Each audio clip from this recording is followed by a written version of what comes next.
Bismillahirrahmanirrahim. Assalamualaikum warahmatullahi wabarakatuh.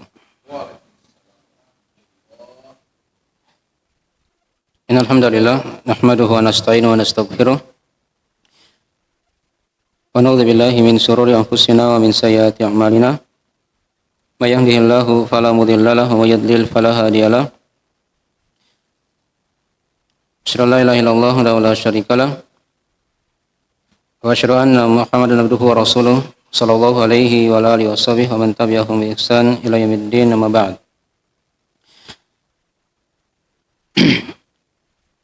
Ma'asyiral ikhwani fillah, zaniyallahu wa iyyakum, jamaah salat maghrib yang dirahmati oleh Allah Subhanahu wa taala. Alhamdulillah, pada malam hari ini kita akan kembali melanjutkan dari pembahasan kita mengkaji dari makna la ilaha illallah. Dari makna la ilaha illallah. Sebuah pembahasan yang sangat penting yang merupakan dasar dari agama kita. Tentang pembahasan apa itu dari makna la ilaha illallah. Ya, di pembahasan sebelumnya sudah kita kaji beberapa pendahuluan dari pembahasan buku ini seputar masalah judul buku, dan juga sudah diterangkan dari gambaran global dari buku ini yang berisi tentang makna syahadat la ilaha illallah dan sekaligus penjelasan syarat-syaratnya. Ya, penjelasan syarat-syaratnya.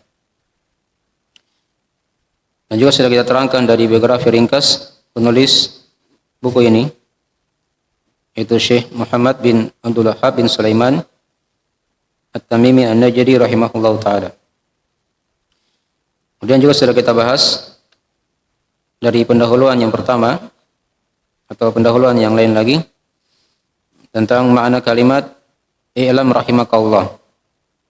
I'lam rahimakallah, ketahuilah semoga Allah merahmatimu, atau ilmuilah semoga Allah merahmatimu. Ini sudah kita bahas ya dari pembahasan sebelumnya. Pada kalimat i'lam rahimakallah, di situ ada faidah bahwasanya ilmu itu atau agama dibangun di atas ilmu. Agama ini dibangun di atas ilmu. Beliau awali dengan i'lam. Ya, ilmuilah. Nah, ini mirip dengan ayat di surah Al-Alaq juga ya. Ya, ketika Nabi sallallahu alaihi wasallam diperintah oleh Allah untuk membaca Iqra bismi rabbikal ladzi khalaq. Itu perintah awal wahyu yang pertama kali turun. Ya. Perintah untuk membaca. Ya. Membaca dari ayat-ayat Allah, mengilmuinya dan memahaminya. Menunjukkan agama itu dibangun di atas ilmu. Kemudian faedah yang kedua sudah diterangkan di pembahasan sebelumnya bahwasanya ilmu itu ketika dilanjutkan dengan rahimakallah, semoga Allah merahmatimu, menunjukkan bahwasanya ilmu itu dibangun di atas rahmat. Ya. Dibangun di atas rahmat. Jadi seorang ketika dia belajar, dia mengajar, nah, dia doakan dari orang-orang yang mendengarkan dari pelajaran itu, ya, dengan rahmat, taufik dan hidayah. Nah, seperti mana yang diterangkan oleh Syekh di sini ya. Beliau mendoakan dari orang-orang yang membaca buku ini dan mendengarkannya dengan doa rahmat. Ini yang diterangkan oleh Syekh rahimahullah ta'ala. Menunjukkan ilmu itu dibangun di atas rahmat. Kemudian yang ketiga dari faedah juga sudah diterangkan. Di sini di antara adab seorang dalam mengajar, ya. Adab seorang guru dalam mengajar di antaranya dia doakan orang-orang yang hadir di depannya, ya, agar mereka mendapat rahmat dari Allah Subhanahu wa taala atau doa-doa kebaikan yang lainnya. Nah, kemudian juga sudah diterangkan dari manfaat juga kalimat i'lam rahimakallah. Nah, karena di sana ada hadis dari Nabi sallallahu alaihi wasallam, di antara manfaat seorang merahmati orang-orang yang ada di muka bumi. Nah, Allah yang ada di atas arsy itu akan merahmati juga hamba tersebut. Nah, terang dalam hadis Nabi sallallahu alaihi wasallam, nah, irhamu man fil ardi atau ar-rahimuna yarhamukumur rahman. Irhamu man fil ardi yarhamukum man fis sama. Orang-orang yang merahmati itu akan dirahmati oleh Allah yang Maha Pengasih, Ar-Rahman. Nah, irhamu man fil ardi yarhamukum man fis sama. Rahmatilah siapa yang ada di muka bumi, maka Allah yang ada di atas langit itu akan merahmati kalian. Akan merahmati kalian. Ini sudah kita uraikan ya, dari 4 faedah kalimat i'lam rahimakallah. Kemudian beliau terangkan di awal pembahasan buku ini dengan perkataan beliau, anna kalimat al-ikhlas, sesungguhnya kalimat keikhlasan. Baik, ini nama lain dari kalimat la ilaha illallah. Ya, beliau katakan anna kalimat al-ikhlas la ilaha illallah. Sesungguhnya kalimat keikhlasan itulah kalimat la ilaha illallah. Jadi kalimat la ilaha illallah ini pembahasan yang berikutnya ya, yang kita akan bahas tentang penamaan dari kalimat la ilaha illallah. Walaupun sudah kita singgung juga sedikit kemarin ya, hanya belum selesai karena waktu yang membatasi kita. Dan jadi kalimat la ilaha illallah dia dikatakan kalimatul ikhlas, kalimat keikhlasan. Ya. Dengannya seorang hamba ketika dia ucapkan kalimat ini, dia akan ikhlas dalam beribadah kepada Allah Subhanahu wa taala. Ini akan tergambar ketika seorang memahami dari makna kandungan dari kalimat tersebut, yang nanti kita akan terangkan insyaallah taala. Kemudian yang lain lagi dari kalimat ini, dari kalimat la ilaha illallah sudah kita bahas juga. Di antara nama lainnya adalah dia dikatakan kalimatut taqwa, ya, kalimat ketakwaan. Karena seorang yang bertakwa kepada Allah itu akan terikat dengan kalimat la ilaha illallah.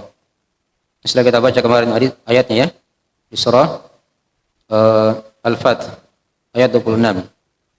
Ya, wa alzamahum kalimatat taqwa wa kanu ahaqqa biha wa ahlaha. Dan Allah mengilzam kepada mereka para sahabat kalimat ketakwaan. Ya, dan itu adalah kalimat yang berhak untuk mereka. Nah, wa kanu ahaqqa biha wa ahlaha. Dan mereka lah yang ahlinya. Itu Nabi dan para sahabatnya. Ya. Ini nama yang kedua ya. Jadi kalimat la ilaha illallah dia dikatakan dengan kalimat taqwa. Baik. Nama yang ketiga, ada yang ingat? Sudah kita bahas? Al-urwatul wuthqa. Hasan. Ya. Apa arti al-urwatul wuthqa? Tali yang kuat. Itu diterangkan di surah Al-Baqarah. Sudah kita baca ya. Nah, faman yakfur bit-taghuti wa yu'min billah faqad istamsaka bil urwatil wuthqa. Siapa yang kafir kepada tagut, segala yang disembah selain Allah, dan dia beriman kepada Allah, maka kata Allah, faqad istamsaka bil urwatil wuthqa. Maka sungguh dia telah berpegang teguh dengan al-urwah al-wuthqa. Ya, tali yang kuat. Ditafsirkan oleh para sahabat, oleh para ulama dengan kalimat la ilaha illallah. Yang kalimat la ilaha illallah. Nah, ini sudah 3 nama. Kalimatul ikhlas, kalimat ketakwaan, dan al-urwah al-wuthqa. Baik, nama yang keempat. Siapa yang tahu? Sudah kita bahas kemarin? Ya, kalimat fariqah. Al-fariqah bainal kufri wal Islam. Pembeda antara kekafiran dan keislaman. Seorang non-muslim masuk Islam, apa yang dia ucapkan? Nah, ini kan kalimat syahadat la ilaha illallah. Nah, ketika dia sudah ucapkan kalimat itu, maka dia menjadi seorang muslim, bukan lagi seorang yang kafir. Dipahami ya? Nah, dengannya akan terpisah antara keislaman dan kekafiran. Ya, ini itu saya kira dari hal yang dimaklumi dari hadis-hadis tentang masalah itu ya. Nah. Kemudian nama yang kelima dari makna la ilaha illallah atau dari kalimat la ilaha illallah. Apa lagi? Ya, dia dikatakan al-qaul ats-tsabit. Ya, perkataan yang kuat. Itu diterangkan di surah Ibrahim ya, ayat 23. Surah Ibrahim ayat 23. Yutsabbitullahu alladziina aamanu bil qauli tsabit fil hayati dunya fil akhirah. Allah akan kuatkan orang-orang yang beriman ya dengan al-qaul ats-tsabit. Ya, dengan perkataan yang kuat, yang kokoh. Mereka dikuatkan di mana kata Allah? Ya, fil hayati dunya wa fil akhirah. Dikuatkan di kehidupan dunia dan dikuatkan di kehidupan akhirat. Ini kalau dia berla ilaha illallah dengan benar ya. Dia punya keimanan kepada Allah ya. Maka dia akan dikuatkan di dunia ini dalam kehidupan dan tatkala di ujung penghidupannya di sakaratul maut dia dikuatkan juga oleh Allah untuk mengucapkan kalimat la ilaha illallah. Di mana kata Nabi dalam hadisnya, "Man kana akhir kalamihi la ilaha illallah, dakhalal jannah." Siapa yang akhir ucapannya dari kehidupan dunia ini dia ucapkan, dia tutup dengan kalimat la ilaha illallah, maka dia pasti akan masuk dalam surga. Ini yang kita cari ya, husnul khatimah. Ya. Kita minta kepada Allah agar dikuatkan di kehidupan dunia sampai kita meninggal. Sampai kita meninggal. Dan dia merupakan awal dan akhir kehidupan seorang hamba. Di alam kubur juga seperti itu. Ya, ayat yang telah kita bacakan tadi itu sebagian para sahabat ada yang menafsirkan al-qaul ats-tsabit itu dikuatkan juga mereka orang-orang yang beriman itu di alam kubur. Tatkala mereka ditanya oleh malaikat Munkar dan Nakir tentang siapa yang mereka sembah, man rabbuk, siapa sembahanmu? Ya. Kalau dia orang yang beriman yang kenal Allah, maka dia akan menjawab Rabbi Allah. Yang aku sembah adalah Allah. Ya. Disusul lagi soal yang kedua, yang ketiga tentang masalah agama dan tentang masalah Nabi Muhammad SAW. Ya. Ini 5 kalimat ya, atau 5 nama dari nama la ilaha illallah. Sudah kita bahas kemarin ya. Dan dia dikatakan kalimat ikhlas, kalimat keikhlasan. Yang kedua dia dikatakan kalimat takwa. Yang ketiga dia dikatakan tali yang kuat. Dan yang keempat dia dikatakan pemisah antara kekafiran dan keislaman. Dan yang kelima dia dikatakan dengan perkataan yang kuat, al-qaul ats-tsabit. Baik. Kemudian di antara penamaan yang lain lagi yang kita terangkan di sini juga dari nama lain dari kalimat la ilaha illallah ya, yaitu dia dikatakan muntaha as-shawab. Ya, muntaha as-shawab. Muntaha as-shawab itu artinya akhir dari kebenaran. Ya, akhir dari kebenaran. Dan itu akan diucapkan oleh orang-orang yang beriman di hari kiamat nanti. Di hari kiamat nanti. Ya, sebagian ulama ada yang menafsirkan ayat di surah An-Naba yang sering kita hafal ya. Dikatakan oleh Allah dalam Al-Qur'an di surah An-Naba ayat 38, "Yauma yaqumur ruhu wal malaikatu shaffa la yatakallamuna illa man adina lahur rahmanu wa qala shawaba." Ya. Hari kiamat itu adalah hari tatkala ruh itu malaikat Jibril dan para malaikat yang lainnya berdiri bersaf-saf. Nah, itu hari kiamat ya. Datang malaikat Jibril. Malaikat yang lain juga bersaf-saf. Ya. Dan datang juga Allah Subhanahu wa taala sebelumnya. Wa jaa rabbuka wal malaku saffan saffa. Datang Rabbmu pada hari kiamat. Dan para malaikat bersaf-saf. Ya, berbaris. Bersaf-saf ketika itu. Ya, dikatakan di surah An-Naba yang telah kita bacakan tadi, yauma yaqumur ruhu wal malaikatu saffa. Hari tatkala ruh itu malaikat Jibril tadi berdiri dan para malaikat bersaf-saf. La yatakallamuna illa man adina lahur rahmanu wa qala shawaba. Maka pada hari itu tidak ada yang bisa berbicara kecuali siapa yang diizinkan oleh Allah Ar-Rahman yang Maha Pengasih. Dan dia berkata shawaba, berkata dengan perkataan yang benar. Ya. Ditafsirkan oleh Ikrimah dan selainnya dari para ulama, ya, dari para sahabat dan selainnya, perkataan qala shawaba itu adalah kalimat la ilaha illallah. Kalimat la ilaha illallah. Ya. Nah, ini dari istilah ya, dari nama lain dari kalimat la ilaha illallah dikatakan dia muntaha as-shawab. Nah, akhir dari kebenaran. Akhir dari kebenaran. Dan itu akan diucapkan oleh orang-orang yang beriman tatkala mereka berdiri di depan Allah Subhanahu wa taala. Ya, dan pada hari kiamat nanti itu ada orang yang dilarang oleh Allah berbicara ya. Nah, dan ada yang diizinkan oleh Allah berbicara. Itulah orang-orang yang beriman, yang berilmu. Mereka akan berbicara pada hari kiamat. Ya. Nah, dan mereka ucapkan kalimat la ilaha illallah ini. Nah. Tapi kemudian di antara penamaan yang lain lagi dari penamaan la ilaha illallah, ini penamaan yang ke berapa sekarang? Yang ketujuh. Ya. Dia dikatakan dengan al-ahdu. Dengan al-ahdu. Janji. Ya. Al-ahdu itu adalah apa? Janji. Nah, dan janji ini telah kita diikat oleh Allah Subhanahu wa taala dari alam rahim. Ya. Ketika kita lahir di muka bumi ini juga seperti itu. Sampai kita di alam kubur dan kita akan masuk ke negeri akhirat. Ya, tapi yang kita bahas ini adalah ayat yang menerangkan tentang negeri akhirat. Ya. Di mana kalimat la ilaha illallah ini dia dikatakan al-ahdu. Di alam rahim kita sudah diikat oleh Allah janji ini. Tatkala Allah berfirman kepada kita, "Alastu bi rabbikum?" Ya, bukankah aku ini Rabb kalian? Ini Allah berfirman kepada janin ketika itu.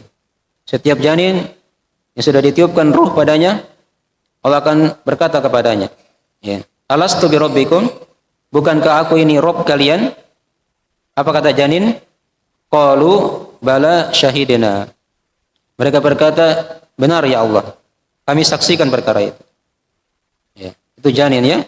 Dari alam rahim sudah diajak bicara kita oleh Allah Subhanahu wa taala. Hanya kita lupa. Ya, kita tidak ingat itu. Lahir di dunia kita lupa semuanya. Nah. Baik. Dan nanti di akhirat nanti diterangkan juga seperti itu, mirip dengan mana yang ke-6 tadi itu.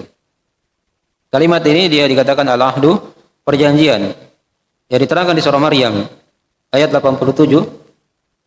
Diterangkan di situ di dalam firman Allah Subhanahu wa taala, la yamlikuna asy-syafa'ata illa man ittakhadha 'inda ar-rahmani ahda.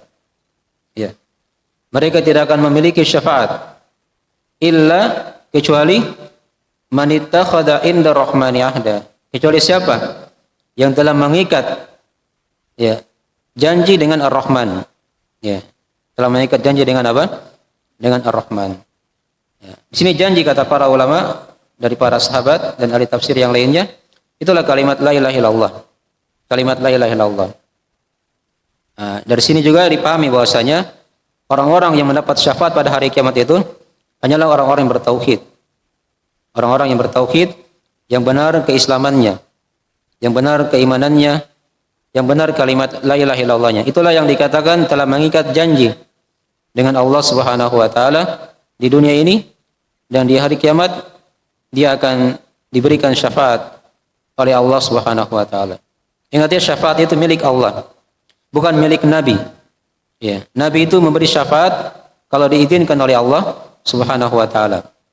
Ya, itu ada syafaat uzma ya, diterangkan dalam hadis itu. Ketika hisab ingin dipercepat, ya, manusia sudah menunggu di hari yang satu harinya kata Allah, ya, khamsina alfasana, sejarak atau selama 50.000 tahun. Ini menunggu hisab. Ya, mereka datang kepada Nabi Adam, Nabi Nuh, Nabi Ibrahim, ya, Nabi Musa, Nabi Isa, semua Nabi bisa memberi syafaat. Ya, agar hisab dipercepat. Nanti terakhir mereka mendatangi Nabi kita Nabi Muhammad SAW. Ya, barulah beliau pergi kepada Allah, bersujud di situ. Ya, memuji Allah dengan pujian-pujian. Lalu Allah memberi syafaat pada Nabi kita dan hisab ketika itu ditegakkan. Ya. Jadi salah kalau dia minta syafaat sama Nabi. Salah ya. Diminta langsung kepada yang memiliki syafaat. Itulah Allah Subhanahu wa taala. Ya. Baik. Dan ketika seorang dia telah mengikat janji dengan Allah, dia telah la ilaha illallah ini, maka di hari kiamat nanti dia akan diberikan syafaat oleh Allah Subhanahu wa taala. Baik, ini dari nama lain juga dari kalimat la ilaha illallah. Dia dikatakan al-ahdu atau janji. Dan kemudian juga di antara nama lain lagi dari kalimat la ilaha illallah, kadang dia dikatakan dengan al-haq. Ya. Dikatakan dengan kalimatul haq. Kalimat kebenaran. Kalimat kebenaran. Itu diterangkan dalam surah Az-Zukhruf. Dalam surah Az-Zukhruf ya. Nah. Diterangkan oleh Allah dalam surah Az-Zukhruf ya. Ayat ke-86. Ayat ke-86. Di sana ada ayat diterangkan oleh Allah, wala yamlikul ladzina yad'una min dunihi syafa'ata illa man syahida bil haqqi wa hum ya'lamun. Ya. Orang-orang yang berdoa kepada selain Allah, ini pelaku kesyirikan ya, pada hari kiamat nanti, mereka tidak memiliki syafaat. Ini makin dipertegas lagi ini. Mereka tidak memiliki apa? Syafaat. Ya. Illa man syahida bil haqqi wa hum ya'lamun. Kecuali siapa yang telah bersaksi dengan al-haq. Ya. Ini kata para ulama di tafsir, al-haq di sini maknanya la ilaha illallah. Nah, itulah yang diberi syafaat nanti. Ketika dia sudah bersaksi akan la ilaha illallah. Di dunia dia bersyahadat kan?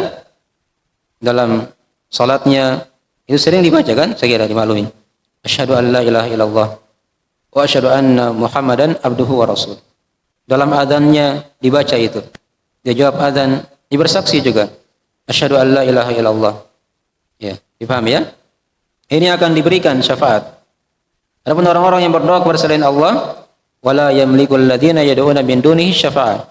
Kata Allah, mereka tidak akan mendapatkan syafaat. Ya. Bagi siapa yang berdoa, beribadah kepada selain Allah. Nah, kecuali siapa yang telah bersaksi akan la ilaha illallah dan mereka wahum ya'lamun dan mereka mengetahuinya. Baik.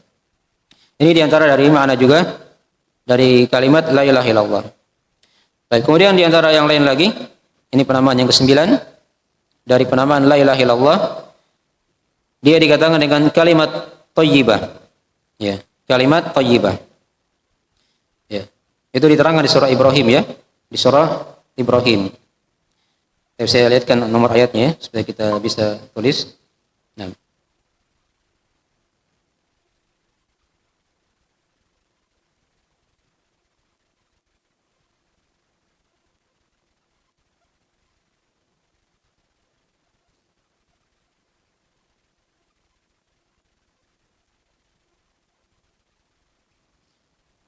Tapi surah Ibrahim ayat ke-24. Surah Ibrahim ayat 24. Nah. Diterangkan oleh Allah Subhanahu wa taala, alam tara kaifa daraballahu mathalan kalimatan thayyibatan kasyajaratin thayyibatin asluha tsabitun wa far'uha fis sama. Ya. Tidakkah engkau melihat, kata Allah, kaifa daraballah, bagaimana Allah membuat perumpamaan. Ya. Mathalan kalimatan thayyibatan, perumpamaan kalimat thayyibah, ya, kalimat yang baik. Itulah kalimat la ilaha illallah. Kasyajaratin thayyibatin asluha tsabit wa far'uha fis sama. Ya. Kalimat la ilaha illallah ini dia bagaikan pohon. Ya, pohon yang baik. Di mana pohon ini akarnya itu tertancap kuat, ya, di dalam tanah. Wa far'uha fis sama, tapi cabang-cabangnya itu menjulang tinggi ke langit. Menjulang tinggi ke langit. Ya. Ini juga di antara penamaan ya dari kalimat la ilaha illallah di surah Ibrahim tadi ayat 24. Nah. Alam tara kaifa daraballahu mathalan kalimatan thayyibatan kasyajaratin thayyibatin asluha tsabit wa far'uha fis sama tu'ti ukulaha kulla hinin bi'idni rabbiha. Di mana pohon itu memberikan buah-buahnya, ya, setiap saat dengan izin dari Rabbnya. Itulah kalimat la ilaha illallah. Dia ini bermanfaat seterusnya, ya, dalam kehidupan seorang hamba. Nah, sampai di sakaratul maut, di akhir-akhir kehidupannya, ketika dia butuhkan husnul khatimah, dia ingin husnul khatimah, dia ucapkan kalimat itu agar dia bisa mendapatkan kematian yang baik. Nah, baik. Mungkin di 9 dari nama, ya, dari nama-nama lain dari kalimat la ilaha illallah, ya. Dan juga ada yang mengatakan ada yang ke-10, ya. Hanya saya belum lihat di sini dari ayatnya. Ya. Kadang dia dikatakan dengan ada ayatnya di sini, ya. Yang ke-10 yang terakhir di sini dari makna atau dari nama lain dari kalimat la ilaha illallah, dia dikatakan dengan kalimat baqiyah. Ya. Kalimat baqiyah. Kalimat baqiyah itu kalimat yang terus-menerus ada. Ya. Ini, ya, kalimat la ilaha illallah. Ini kalimat ini ada terus, ya. Dari Nabi diutus sampai menjelang hari kiamat. Ya. Diucapkan terus oleh kaum muslimin. Itu diterangkan di surah Az-Zukhruf ayat 26 sampai 28. Ya. Surah Az-Zukhruf ayat 26 sampai 28. Diterangkan oleh Allah Subhanahu wa taala tentang kisah Nabi Ibrahim alaihissalam. Ya, wa id qala Ibrahimu li abihi wa qaumihi innani bara'um mimma ta'budun illa alladhi fatarani fa innahu sayahdin wa ja'alaha kalimatan baqiyatan fi aqibihi la'allahum yarji'un. Dan ingatlah kata Allah tatkala Nabi Ibrahim berkata kepada ayahnya dan kaumnya. Apa kata Nabi Ibrahim alaihissalam kepada ayah dan kaumnya? Ingat, ya, ayah Nabi Ibrahim itu kafir yang bernama Azar, penyembah patung asli, ya. Itu agama Nabi atau agama ayah Nabi Ibrahim alaihissalam, ya. Kaumnya juga seperti itu, penyembah patung, penyembah berhala. Dia berkata kepada kaumnya, innani bara'um mimma ta'budun illa alladhi fatarani. Kata Nabi Ibrahim alaihissalam, sungguh saya berlepas dari apa yang kalian sembah, ya. Nah, dari patung-patung yang kalian ibadahi itu saya berlepas diri. Ya. Illa alladzi fatarani. Kecuali siapa yang menciptakan aku. Siapa ini? Yaitu Allah Subhanahu wa taala. Ini kan kalimat la ilaha illallah ini. Ingat, di kalimat tauhid ini itu ada 2 rukun, ya. Ada la ilaha dan apa? Illallah. La ilaha ini dia kalimat penolakan. Ya, menolak segala yang disembah selain Allah. Tidak ada yang disembah selain Allah. Tidak ada sembahan, ya, yang berhak disembah. Itu dari kalimat la ilaha. Siapapun dia disembah selain Allah, apakah dia para nabi, para rasul, ya, jin-jin, malaikat, itu tidak boleh disembah. Apalagi hanya patung-patung, batu-batu yang dikeramatkan misalnya, ya, pohon-pohon yang dijadikan tempat minta-minta. Ya, Nabi saja dan Rasul tidak boleh disembah. Ya, malaikat tidak boleh disembah. Apalagi hanya benda-benda kayak tadi itu. Ditolak dengan kalimat la ilaha. Ya, itulah yang Nabi Ibrahim katakan kepada kaumnya. Dan ayatnya ketika itu, innani bara'um mimma ta'budun. Sesungguhnya aku berlepas diri dari apa yang kalian sembah selain Allah. Illa alladzi fatarani. Kecuali siapa yang menciptakan aku. Itulah Allah. Fa innahu sayahdin. Karena Allah itu akan memberikan aku hidayah. Nah, diterangkan di setelahnya ayatnya, wa ja'alaha kalimatan baqiyatan fi aqibihi la'allahum yarji'un. Allah menjadikan kalimat tadi itu yang diucapkan oleh Ibrahim, itulah dari mana dari kalimat la ilaha illallah, merupakan kalimat baqiyah. Ya, kalimat yang terus-menerus ada fi aqibihi, pada keturunan beliau, la'allahum yarji'un, agar mereka kembali. Agar mereka apa? Kembali. Ini 10 dari nama lain dari kalimat la ilaha illallah. Ya. Dan 10 ini akan tergambar kepada kita, ya, bagaimana dari keutamaan kalimat ini. Ya, ini dari sekilas dari 10 nama dari penamaan dari kalimat la ilaha illallah. Baik. Jam berapa ini? Sudah masuk, ya? Sedikit. Kita tanya jawab saja. Coba tadi diulangi. Yang pertama apa? Ada yang masih ingat? 10 tadi. Yang pertama kalimat keikhlasan. Sedikit lagi waktu Isya ya. Baik. Yang kedua kalimat apa? Kalimat ketakwaan. Yang ketiga hal yang kuat. Baik. Yang keempat pembeda antara keislaman dan kekafiran. Yang kelima ya, perkataan yang kuat, al-qaul ats-tsabit. Yang keenam akhir dari kebenaran, muntaha as-shawab, itu di hari kiamat nanti ya. Nah, yang ketujuh al-ahdu, janji. Ini juga nanti didapatkan di hari kiamat. Ya, masalah syafaat tadi sudah dibahas. Yang kedelapan dia dikatakan kalimat al-haq. Ya, kalimat kebenaran. Itu juga nanti berkaitan dengan hari kiamat. Nah, yang kesembilan dikatakan kalimat thayyibah.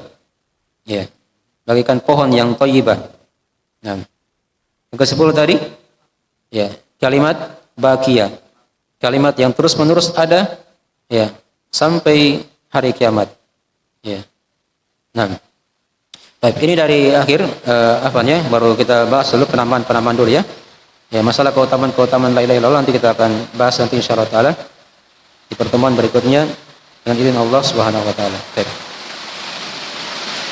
Baik, Allah subhanahu.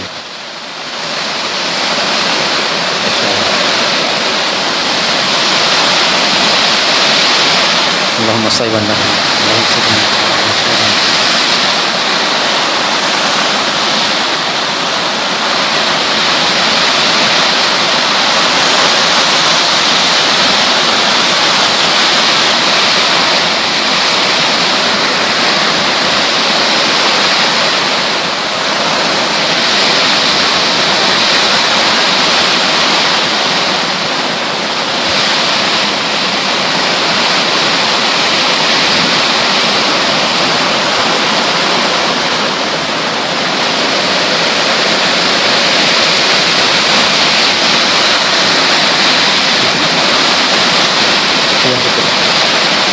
Kita tutup yang tulisnya ya.